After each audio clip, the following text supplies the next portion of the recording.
pas assez stressée. Laisse-moi te parler de mon voyage désorganisé en novembre 2023. Je retourne en Suisse pour un autre salon du livre à Yverdon. C'est Alterfiction, le festival des autres littératures.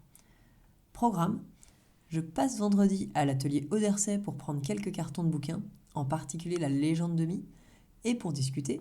Je dors chez une copine à Lausanne vendredi et samedi, on se raconte toutes nos vies, et accessoirement, je vais au festival samedi et dimanche. Problème, je suis pas assez stressée. Tu vas me dire, c'est pas un vrai problème. Mais j'ai pas l'habitude, moi. Avant, en 2022, j'étais tellement flippée que, pour un voyage comme ça, j'aurais envisagé toute éventualité et pensé à tout. Enfin, surtout, j'aurais pas osé y aller parce que c'est trop flippant. Mais là, non. Mes parents m'ont filé un GPS, du coup je me dis que c'est ok. Je note juste que j'ai pas d'adresse pour le salon à Yverdon. J'ai juste Château d'Yverdon. Alors je me dis vaguement que le GPS pourrait ne pas savoir où c'est, mais pas au point de vraiment chercher une adresse avant de partir.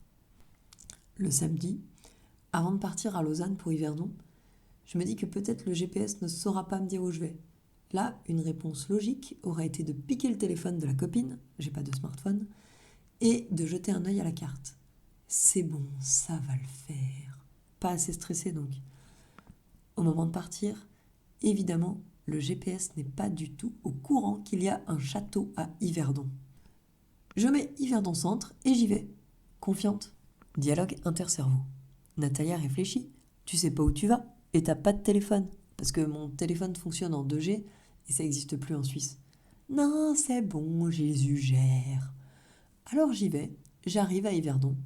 Je demande ma route, je me perds, je fais quelques tours, je finis par retourner vers le centre d'Yverdon. Mon GPS m'indique le centre et tient à me faire passer dans des rues piétonnes et des sens interdits. J'essaye de suivre ces indications quand je peux. Et je finis par tomber sur un grand parking. Dans le doute, je me pose. Me voilà perdu en terre inconnue. J'ai tourné un peu et j'ai plus trop le courage de faire 4 fois le tour de la ville. C'est assez bizarre. Je suis pas complètement flippée ou furieuse d'avoir perdu du temps. Je ne me déteste pas. Je me dis pas que je suis la pire personne du monde. J'ai pas envie de hurler et de m'enterrer dans un trou pour ne plus jamais parler à personne. Mais j'en ai un peu marre. C'est ça la vie quand on n'est pas flippé tout le temps? C'est pas mal. Ça me donne presque envie de me perdre plus souvent pour voir à quel point j'ai changé. Je sors de ma voiture. Je cherche des yeux quelqu'un à qui je pourrais demander où est ce fameux château. Les gens ont l'air pressés, ils courent partout. Ils ont des trucs à faire. Une bande de jeunes, ils n'ont pas l'air très suisses, traînent un peu à l'écart. À leur dégaine, je dirais qu'ils sont là pour des activités pas tout à fait légales. Puis, je me reprends. Non mais Natalia, tu t'imagines toujours des trucs. Arrête avec des préjugés. Ils ont l'air d'avoir du temps. Même si je les aurais soigneusement évités un an plus tôt, je vais donc droit sur eux. Je leur demande où est le château. Ils m'expliquent que c'est à 2 rues de là, que je peux laisser ma voiture là et y aller à pied. Trop cool! Merci les jeunes louches d'Yverdon. Bon, il me reste encore à payer le parking avant d'y aller. Sauf que j'ai pas de sous suisse. Et le parc-mètre ne prend pas la carte bleue. Il y a bien un QR code, mais j'ai pas de smartphone. Encore une organisation de personnes pas assez stressées. Saperlotte. J'essaye de demander à une dame que je croise qu'est-ce que je peux faire. Elle me dit d'essayer des euros au cas où, mais non, ça marche pas. Elle est pressée, je la laisse partir. Je retourne voir mes jeunes gens préférés et leur explique mon problème. Là, un de ces mecs louches me donne un franc suisse comme ça. Waouh! C'est tellement super sympa que je suis hyper gênée de lui dire que ça suffira pas parce que je dois rester longtemps. Je lui sors 10 euros. Je lui demande s'il veut pas me donner des francs suisses en échange et il me dit que je peux aller changer de l'argent juste là-bas, pas très loin. J'ai plus trop de courage et il doit le voir sur ma tête car il me propose de prendre mes 10 euros et d'aller les changer pour moi. Ok. Le mec que je ne connais pas part avec mes sous en trottinette. J'ai une espèce de confiance inattendue face à les situations. Je suis hyper sereine. Mon papa céleste veille sur moi. Et sur mes 10 euros aussi. Je reste avec les autres qui ne parlent pas trop français.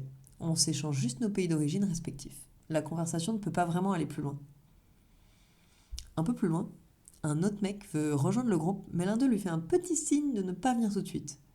Attends, il se passe quoi là? Mais c'est vraiment des dealers ces mecs en fait. Le dealer en trottinette revient avec des sous suisses pour moi. Trop cool. Je les remercie chaleureusement et je vais payer mon parking.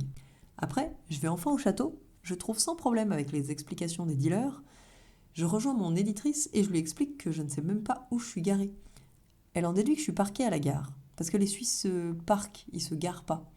Et elle ajoute innocemment: il y a plein de dealers sur ce parking. Petit blanc. Oui, je crois que c'est eux qui m'ont changé de l'argent pour le parking. Ils sont super sympas. Dans ce voyage, il s'est passé d'autres trucs. Un méga bouchon sur l'autoroute dû à un accident, sans téléphone pour prévenir que j'arrivais en retard. Un voyant moteur rouge qui s'allume pour rigoler sur l'autoroute. Rien d'important, la température moteur. Et ça sans téléphone, hein, donc. Des chutes de neige de nuit sur les petites routes en partant de l'atelier Odersay. Ça marquait pas encore sur la route, mais quand même, ça diminue carrément la visibilité avec les phares.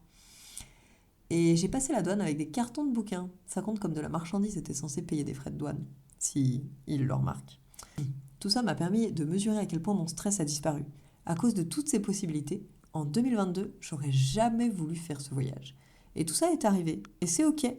C'est tellement, tellement reposant de ne plus flipper à chaque instant de ma vie. Et c'est pas pour balancer, mais ce changement est dû à Jésus dans mon cœur. Voilà pour cet article. C'était Natalia, l'impératrice retrouvée.